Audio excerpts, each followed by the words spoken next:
La parole est maintenant à Madame Elisabeth Guigou, présidente de la Commission des Affaires étrangères.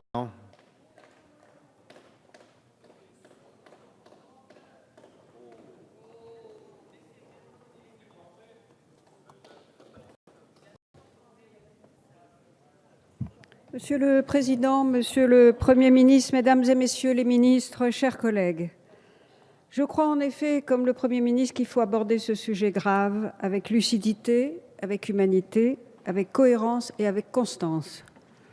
Et pour commencer, il faut prendre la mesure du phénomène. Les migrations de population sont un phénomène mondial dont l'ampleur ne cesse d'augmenter et qui dure. 60 millions de réfugiés dans le monde, presque 2 fois plus qu'il y a 10 ans. Des hommes, des femmes, des enfants, chassés de chez eux par la faim, par la guerre, les persécutions, les accumulations de souffrances jour après jour et l'absence totale d'espoir dans l'avenir. Une terrible image, celle d'un petit enfant mort sur une plage, a secoué les consciences. Mais combien d'autres, sur les routes, dans la mer, dans ce camion, au bord d'une route, 71 personnes dans 14 mètres carrés. Il y avait des enfants là-dedans. L'Europe est débordée, c'est vrai, par un afflux d'urgence. D'abord parce qu'elle est bordée par un arc de crise et parce que les capacités d'accueil des pays voisins, de la Syrie par exemple, sont aujourd'hui saturées. La Libye est un chaos, un arsenal à ciel ouvert. En Syrie, la population est prise en étau entre un dictateur qui bombarde son peuple tous les jours avec des barils explosifs et Daesh, une organisation criminelle qui prospère sur la mise en scène des pires cruautés et qui est la négation même de la civilisation. En Irak, des minorités qui sont là depuis 2 millénaires sont menacées de disparition. Plus loin encore, l'Afghanistan, l'Érythrée, martyrisée par un dictateur de la pire espèce, le Soudan. Et puis, il y a l'Afrique subsaharienne, ne l'oublions pas, où des persécutions aussi s'effectuent. Boko Haram, il y a des guerres civiles, ethniques souvent, la misère, la maladie, la corruption. Pour ces populations persécutées, qui donnent des réfugiés, pour des populations sans espoir, qui donnent des migrants souvent économiques, l'Europe, c'est vrai, est un Eldorado, c'est une terre promise. Bien sûr, il y a encore trop de pauvreté, de chômage et de précarité dans notre Europe, mais il reste que vu de l'extérieur. En Europe, la majorité de la population a du travail, des logements, des hôpitaux, des écoles, et surtout le droit à l'égalité, à la liberté, le respect des valeurs de l'humanité. N'oublions jamais que l'Union européenne est le seul espace politique au monde où la peine de mort est interdite. Face à ces phénomènes, notre compassion n'a de sens que si nous agissons. En effet, avec rapidité, avec humanité, avec cohérence et responsabilité. Nous devons aux victimes et à nous-mêmes de refuser les faux-semblants, les simplifications abusives, à plus forte raison, la démagogie qui exploite les peurs et qui laisse croire que des murs de barbelés sont la solution. Comment agir pour maîtriser ce phénomène en respectant nos valeurs? Car il faut maîtriser les mouvements de population, en respectant les valeurs de la République et celles de l'Europe. Bien sûr, le Premier ministre, le ministre de l'Intérieur ces derniers temps l'ont dit, il faut agir sur plusieurs plans.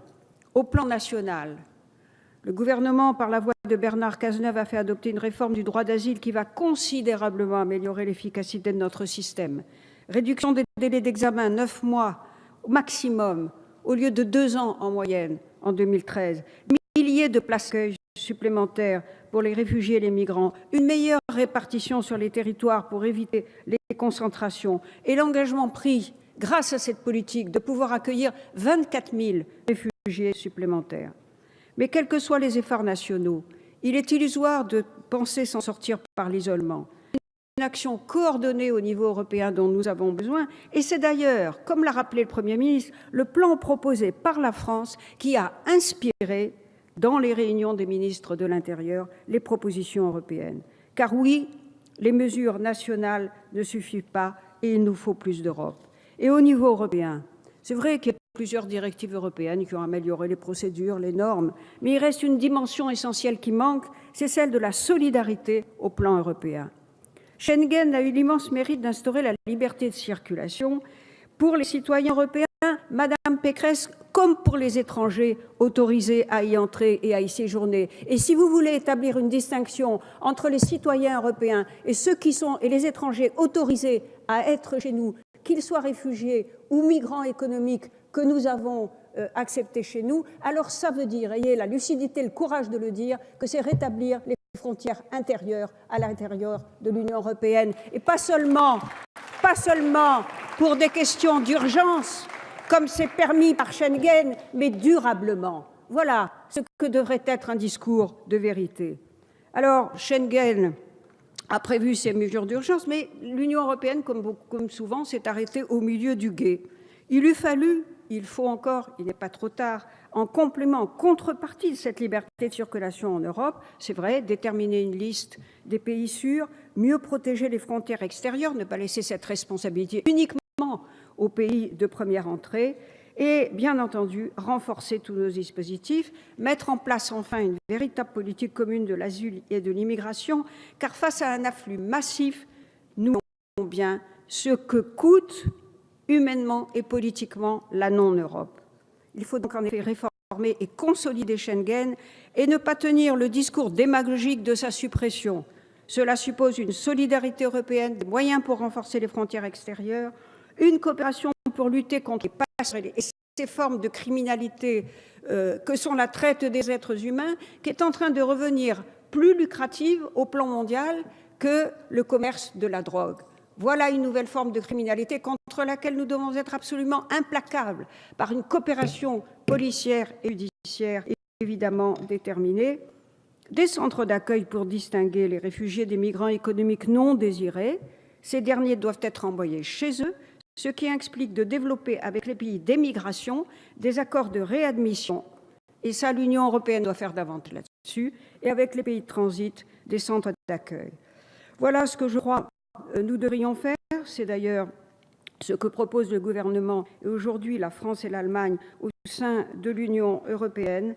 Et puis, il me semble qu'il faut dire aussi à ceux des États membres qui ne sont pas d'accord qu'ils ont bénéficié, eux, de la solidarité européenne avec les fonds structurels. Lorsqu'ils sont venus, ils ont adhéré à notre Union. Et qu'en adhérant à l'Union, ils ont adhéré à une union de valeurs et à une charte des droits fondamentaux.